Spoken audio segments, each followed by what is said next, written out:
St. Petersburg, northern Санкт-Петербург, capital of северная Russia, столица city России. specially built Город by Peter специально the построенный Great to Петром be a I, window чтобы to быть Europe, окном в Европу, becomes the к greatest концу window to XX the века world становится в by the бывшем end of the СССР 20th самым century большим in the окном former в мире. USSR. Санкт-Петербург St. является Petersburg крупнейшим is в the стране nation's международным largest торговым commercial портовым port центром. center Здесь with проходят the most важнейшие important морская, country сухопутная и borders, воздушная sea, границы land, and государства. air. And where there is Где границы, border, там и there контрабанда. is smuggling. Существовала она во Smuggling все времена и always всюду. existed in St. Но с крушением Petersburg, Советской but with the империи, collapse когда of the старые границы Soviet стали Empire, прозрачными, а новые when the появились old только на boundaries взгляд became общих карт, transparent and the масштабы new ones контрабандной just деятельности started позволили appearing on the бывшему Ленинграду maps, претендовать на big-scale лавры одного из smuggling крупнейших activities контрабандных allowed центров the мира. former На запад через Leningrad Финляндию, to claim the Прибалтику и Польшу laurels везли все, of что one of the мог largest предложить мировой smuggling черный рынок. centers of the От world. нефти и цветных металлов Everything from до oil ювелирных and изделий и non-ferrous антиквариата. metals to jewelry and Профессия antiques контрабандист brought стала to одной the из самых west through популярных Finland, профессий the в мире. Baltic states, and Poland. Правоохранительные Everything органы that едва black world справлялись с market потоком would специалистов по digest. незаконному The провозу smuggler товаров через job was one of the государственную most границу. popular Но за jobs of the решетку city. попадало в Law основном enforcement мелкая agencies сошка, hardly посредники и coped with the высшие large number of курьеры. experts in Организаторы, illegal как правило, были trafficking of goods недосягаемы. across the Они border, могли трудиться в but only самых the small серьезных fry were учреждениях города, imprisoned, например, в such as Смольном, бывшем штабе мировой intermediaries, революции, а carriers, теперь and мэрии couriers. The Санкт-Петербурга. organizers, as a rule, were out of reach. They could work in the most serious institutions of the city, for example, in Smolny, former headquarters of the World Revolution and now St. Petersburg City Hall.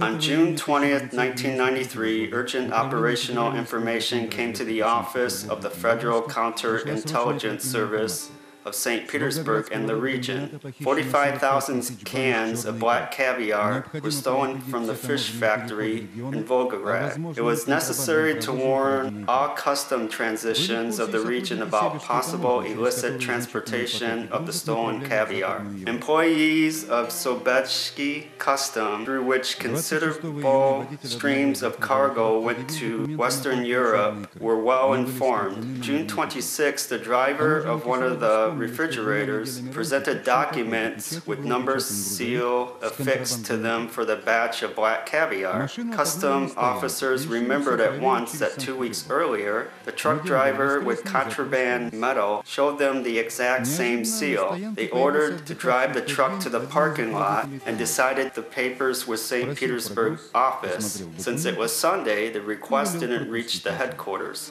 Suddenly, one of the officers, who was off that day, appeared on the parking lot. He asked about the cargo, looked at the documents, and ordered to let the refrigerator go. The caviar went to the west. The reply from St. Petersburg came on the next day. Forged documents, illegal cargo, but it was too late. By that time, the refrigerator already reached the border with Germany. Although the successful transportation of this batch could lull the vigilance of the smugglers, and they would soon send another shipment. Based on the custom declaration, the sender's name was established, but the specified firm was obviously a false one. The inspection of all its contacts surfaced the same name, a certain Igor Barkin. With the Procurator General's authorization, Barkin's home phone was tapped, and field investigators received interesting information from one of the very first calls. The FSC agent surprised immensely when they found out that the smuggler was talking to the vice mayor of St. Petersburg, Lev Savinkov, who was in charge of the city trade issues. Therefore, formally speaking, there was no crime involved in their conversation. Simply Barkanov, who appeared to be Savinkov's assistant, reported to the chief of a certain trading operation. The agents continued to conduct surveillance of Barkanov. After a while, they established that he bought a new batch of caviar and was ready to prepare it for shipment abroad. On September 8, 1993, in warehouse Lemrumba, the new refrigerator was loaded with boxes of black caviar. Barkanov, who was in charge of the operation, has prepared false declarations on cargo. Soon after, the smuggled goods arrived went to the customs warehouse. All the activities there were videotaped by the investigators. They noticed that the custom officer who was sealing up the car was suspiciously friendly with the smugglers. After he defined that some of the documents were filled incorrectly, he reprimanded crime partners for negligence in such serious business. The refrigerator, accompanied by cars with Barkanov's people in them, reached the border where the customs officers, the police, and FSC agents were waiting for them already. All the participants of operation were arrested, and over 2 tons of black caviar was confiscated. Barkanov and his brothers in crime knew exactly what they had lost. In any New York restaurant, 1 kilogram of black caviar would cost at least $1,500. Thus, for the whole batch, they could get over $3 million.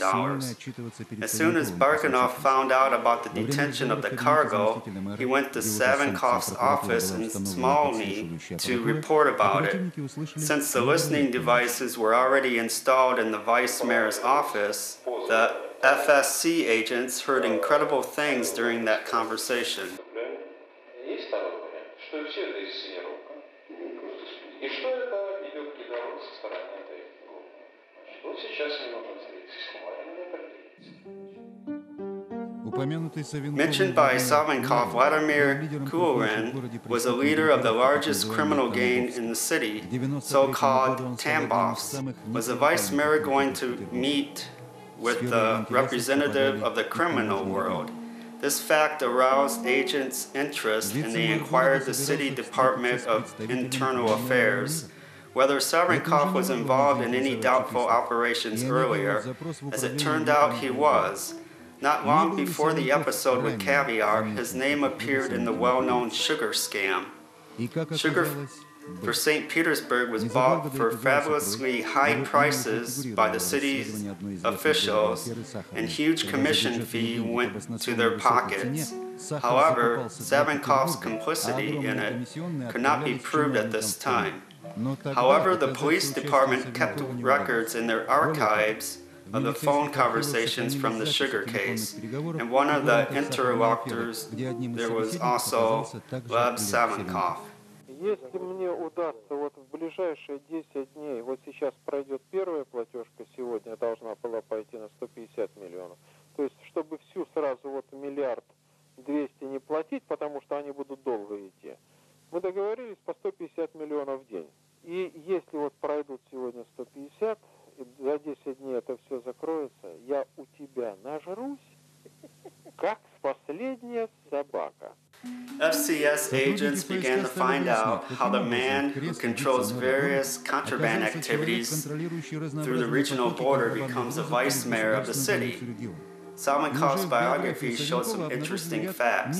Lev Savinkov was born in 1950. After the army, he entered the prestigious Odessa State Maritime University, and after the graduation, he was assigned to work in one of the Leningrad Scientific Research Institutes, where he quickly started to build his career. But in the beginning of the 1980s, he leaves it all and gets a job as a store worker in a regular grocery store. Savinkov knew exactly what he was doing.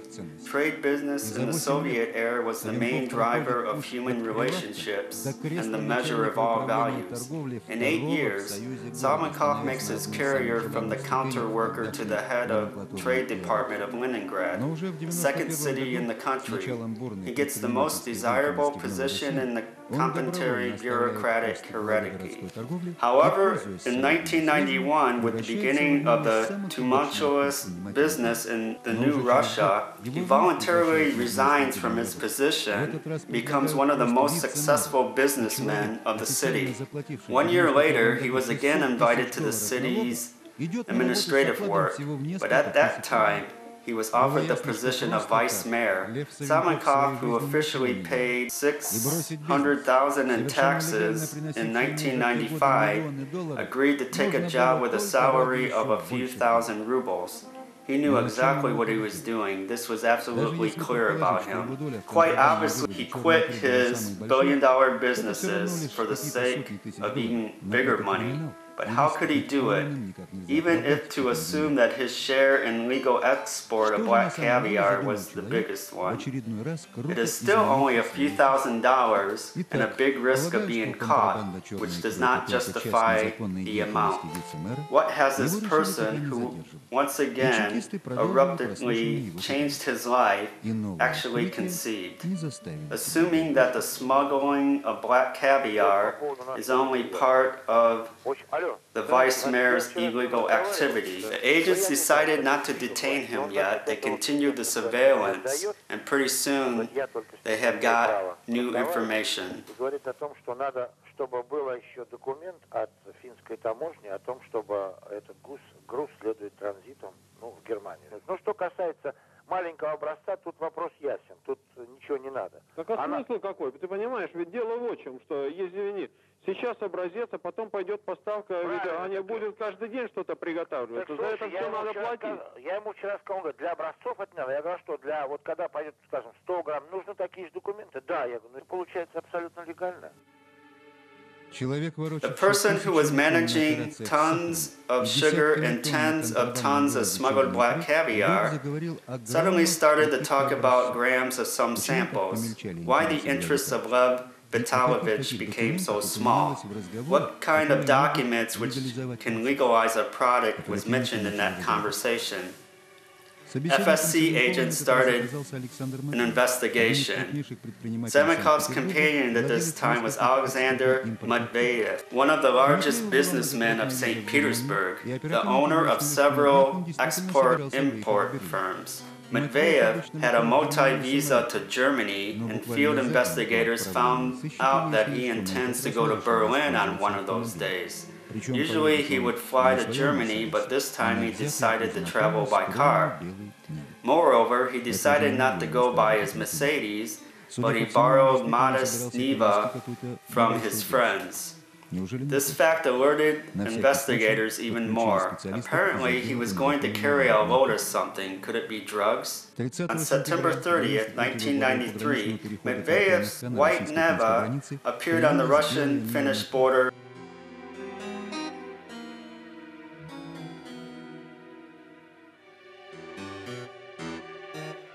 While filling out the custom declaration and passing other formalities, Medvedev stayed calm and confident and even tried to joke with custom officers as usual. To his great surprise, they started thorough inspection of the car of just usual symbolic examination. They checked everything. Taped the body of the car, carefully examined each part, even the muffler and exhaust pipe.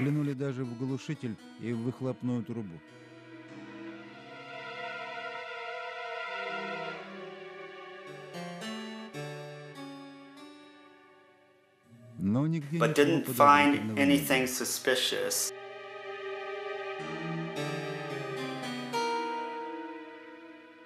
Medvedev remained solid and serene.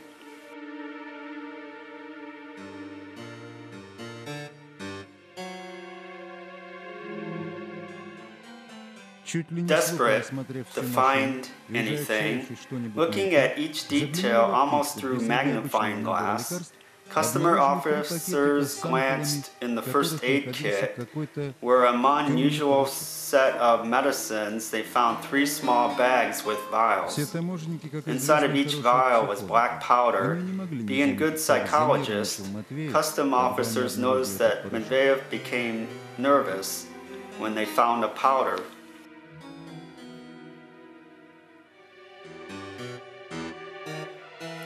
Officers understood immediately that they were holding in their hands what they had searched for, but they didn't know what it was. They asked Medvedev.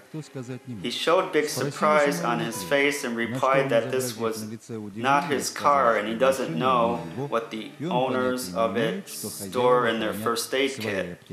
At that moment, FSC agents stepped forward and started to ask questions, no longer hiding the surveillance camera.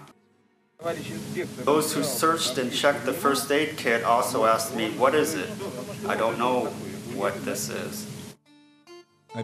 Field investigators asked scientists, 8 grams of mysterious powder that has been found in first aid kit on the Russian-Finnish border appeared to be extremely rare metal of the platinum group Os-187. To be exact, it's isotope.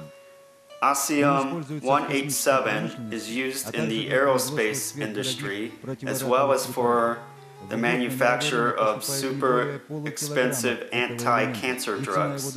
Only half a kilo of this element arrives to the world market in a year, and its price reaches up to $20,000 per gram. That exceeds the price for gold and platinum in 10,000 times.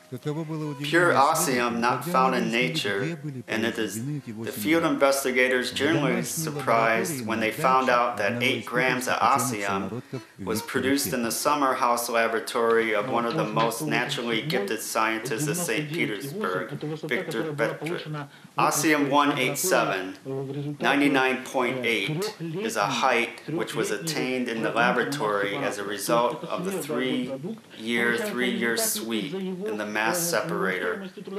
That is why this product is super expensive, because of the cost of labor invested. Do you see the price in here? $189,000 per gram, and today I got even higher purity, 99.96, and in large quantities.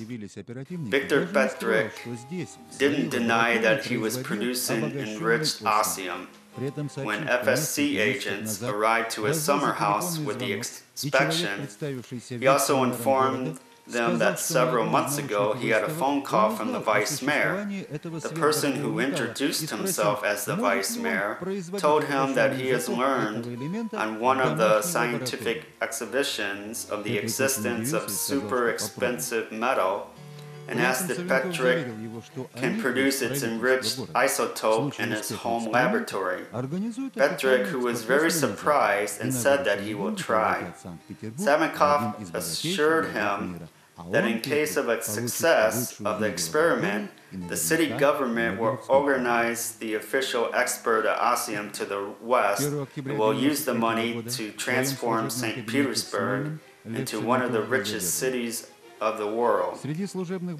As for Petruk, he will get the best laboratory in the world and the Nobel Prize for certain. Savinkov was arrested in his office in Smolny. Among other official papers during the search in Vice Mayor's office was found the osmium quality certificates and business correspondence about the sale of black caviar to the West. However, Vice Mayor found quite normal explanation to all of that, including raw osmic material and brilliant scientists. Being a prudent owner and a father of the city, he could not pass a chance which promised him, in fact, to the city, billions of profits. I considered that we can get profit within $12 to $13 billion a year. It is, by the way, makes 3 Leningrad budgets. Why then osmium, with cost almost $1 million, transported secretly, if all that was started in interest of the city? The vice mayor prepared the answer to this question as well. The customs code does not ban Os-187, which was hidden in the first aid kit. So what kind of contraband are we talking about here? Only for this reason, Savinkov and Medvedev was released on bail shortly after their arrest. In less than a month, Medvedev went to London and didn't plan on coming back to Russia. Savinkov, who was confident that his case is unmistakably clear, continued going on questioning. The investigators, on their side, asked him new questions every time. For example, if he knew that transported osmium was estimated at $1 million, Why didn't he declare it? How then official philanthropists were going to extract the promised billions for city treasury? Why he financed Os-187 project from his own pocket? As it turns out, Savinkov indeed had money. During a search of his office, 10,000 US dollars, 2,000 German marks, and several million rubles have been withdrawn from his safe, not to mention numerous credit cards of the most prestigious European banks. But when field investigators arrived with a search warrant to Savinkov's apartment, they have found these absolute emptiness. The law-abiding benefactor didn't include the possibility of arrest and has deprived investigators in advance of concern for the inventory of his property. Finally, it was clear why the next sudden change occurred in Savinkov's destiny. While he was still the businessman, he learned about a miracle metal and has lost rest and sleep over it. He understood at once that Os-187 can bring a lot of money, that this is when fate presented him with an incredible opportunity to work in the city hall. He had no doubt that the interesting work in a couple of years would transform this ruble in $1 million. He started the fraud with a sweet but heavy sugar, continued smuggling, very elegant black caviar, and soon after the operation with graceful and very light Os-187. By the way, ideal illicit Os-187 allowed Savinkov to solve another very important problem. For any illicit cargo passing through the custom points of St. Petersburg, it was necessary to unfasten not less than 10% of its value to the criminal Tambos group, headed by Vladimir Pumilan. It was possible to save millions of dollars by arranging the export of Invisible to Tambos group Os-187. Alas, it failed. If he would have had thought of making a simple nut for Neva from 8 grams of expensive metal, he would sit now in a more spacious office and would probably work over new inventions in science and technology. For example, over Victor Petrick's last brilliant invention, special powder for liquidation of oil spills and ecological disasters. Western experts estimated the cost of the patent for this invention in $8 billion. It took 3 years of investigation in order to enter a case of smuggling on an especially large scale and to bring the matter to court. Even on June 20th, 1997, on the day the sentence was announced, Savinkov was absolutely calm and he could not imagine that he would be found guilty.